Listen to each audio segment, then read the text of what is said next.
ఎలా ఉన్నది? ఇవాళ వచ్చేసి మటన్ బ్రెయిన్ ఫ్రై ఎలా చేయాలో చూసేద్దాం కదా. ఫస్ట్ వచ్చేసి ఇటువంటి కడాయి ఒకటి పెట్టుకుందాం స్టవ్ మీద. స్టవ్ స్టవ్ వచ్చేసి ఆన్ చేస్తాము. ఇప్పుడు ఆ గిన్నె కాలేంత వరకు ఉంది. ఆయిల్ అయితే వేసుకున్నాం. కొంచెం ఆయిల్ వేసుకోవాలి.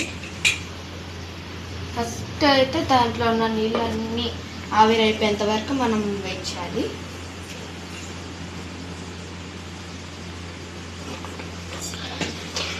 ఎందుకంటే వాటర్లో ఆయిల్ వేస్తే చిటపటలాడుతుంది. అందుకని కొంచెం హై ఫ్లేమ్ చూడండి ఇలా ఆవిరైపోతుంది. ఓకే, ఇప్పుడు వచ్చేసి ఆయిల్ కొద్దిగా పోసుకున్నాం. ఇంకా కొంచెం పోస్తాం. ఆయిల్ ఉడికాక సో దీంట్లో మనమైతే ఫస్ట్ పసుపు, ఇంకా కొద్దిగా సాల్ట్, ఒక్క నిమిషం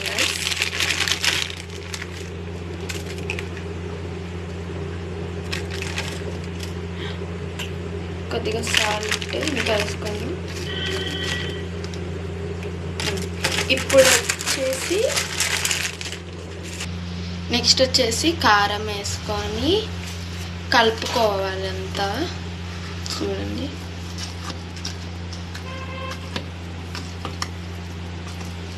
బాగా పట్టించేంత వరకు కలుపుకోవాలి. ఇప్పుడు వచ్చేసి 2 టీ స్పూన్స్ అల్లం వెల్లిపాయ పేస్ట్ వేసుకొని కలుపుకోవాలన్నమాట. బాగా కలుపుకోండి గైస్. ఇలా బాగా కలుపుకొని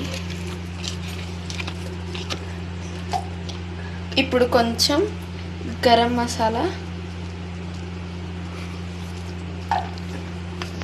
ఇది వచ్చేసి కొబ్బరి ఇంకా ధనియా పౌడర్ ఇట్లా వేసి మిక్స్ చేసుకోవాలి.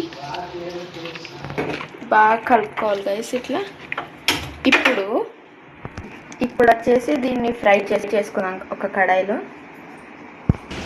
ఇప్పుడు ఒక 5-10 మినిట్స్ దీన్ని పక్కన పెట్టుకుందాం.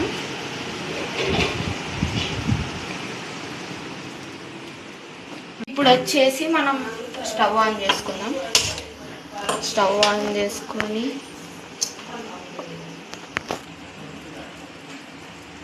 ఈ కడాయి పెట్టుకుందాం. ఇప్పుడు వచ్చేసి కొంచెం ఆయిల్ వేసాం కదా గైస్. నేను అప్పుడు స్టవ్ ఆఫ్ చేసి పక్కన పెట్టాను. దాన్ని ఫస్ట్లో మిక్స్ చేసుకోవడం మర్చిపోయాను. మళ్ళీ ఇప్పుడు కొద్దిగా వేసాను. ఇప్పుడు వచ్చేసి ఇది వచ్చేసి మిక్స్చర్ ఉంది కదా, దీంట్లో వేసిద్దాం.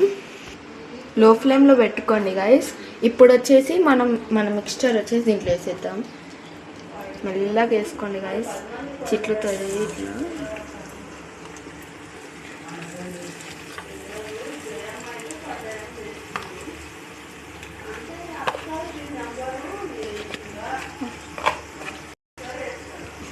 ఓకే గైస్, దీంట్లో ఆనియన్స్ అవేం వేయం, ఎందుకంటే ఇది ఒక మసాలా బేజా అనమాట. బాగా కలుపుకోవాలి, అది మాడిపోకూడదు. సో గైస్, దీన్ని ఒక పక్కన పెట్టేద్దాం. ఒక 1/2 అవర్ అట్లా పక్కన పెట్టేద్దాము, ఇది ఉడికేంత వరకు. ఇది ఉడికాక కలుసుకుందాం గైస్. సో మీకు చెప్పడం మర్చిపోయాను గైస్, దీన్ని మాత్రం ఊరికే కలపకూడదు అనమాట, ఉడకదు. ప్లస్ లో ఫ్లేమ్లో 1/2 అవర్ ఉడికించుకోవాలన్నమాట. ఓకేనా గైస్? ఓకే, 1/2 అవర్ తర్వాత కలుసుకుందాం. ఇప్పుడు వచ్చేసి చింతపండు రసం అయితే కలుపుకుంటున్నాను నేను. ఇది వచ్చేసి 15 మినిట్స్ ఉడికియాలంట గైస్, ఎందుకంటే అది సేమ్ ఎగ్ లాగంట. 15 మినిట్స్ ఉడికియాలంట, మా మదర్ చెప్పారు. ఇప్పుడు వచ్చేసి ఒకసారి కలుపుకుందాం గైస్. ఓకే, కలుపుకున్నాక ఇప్పుడు మనం నానబెట్టుకున్న చింతపండు రసం అయితే వేసుకుందాం. అంటే ఇప్పుడు నానబెట్టుకోలేము మేము. ఓకే, చింతపండు రసం వచ్చేసి వేసాను. బాగా కలుపుకోవాలి. ఇప్పుడు ఒక 5 minutes దీన్ని ఉడికించుకుందాం గైస్. ఇప్పుడు మూత పెట్టేసి ఒక 5 minutes దీన్ని వదిలేసేద్దాం. 5 minutes తర్వాత కలుసుకుందాం. ఆల్మోస్ట్ ఉడికింది గైస్. ఇదైతే ఒక 5-10 minutes వదిలేసాక ఆయిల్ పైకి తేలాక ఇంకా మనం బంద్ చేసి సర్వ్ చేసుకోవచ్చు. అంతవరకు వెయిట్ చేద్దాం. సో గైస్ ఇదైతే రెడీ అయిపోయింది. మనం స్టవ్ ఆఫ్ చేసుకుందాం. ఓకే గైస్ ఒకసారి ఓపెన్ చేసి చూద్దాం. సో గైస్ చూసారంటే ఆఫ్ చేసాక కూడా ఉడుకుతుంది. అయిపోయింది గైస్. స్మెల్ మాత్రం చాలా బాగా ఉంది గైస్. ఇప్పుడు సర్వ్ చేసుకొని తినేసేద్దామా? ఇప్పుడు దీన్ని సర్వ్ చేసుకొని టేస్ట్ చూసి మీకు చెప్తాను. Must try. ఇదైతే మీరు స్మెల్ మాత్రం చాలా బాగుంది గైస్. ట్రై చేయండి ఒకసారి. సో మా తమ్ముడు అయితే టేస్ట్ చేస్తున్నాడు గైస్. ఎట్లుందిరా? ఓకే గైస్ మా తమ్ముడికి అయితే బాగా నచ్చిందంట.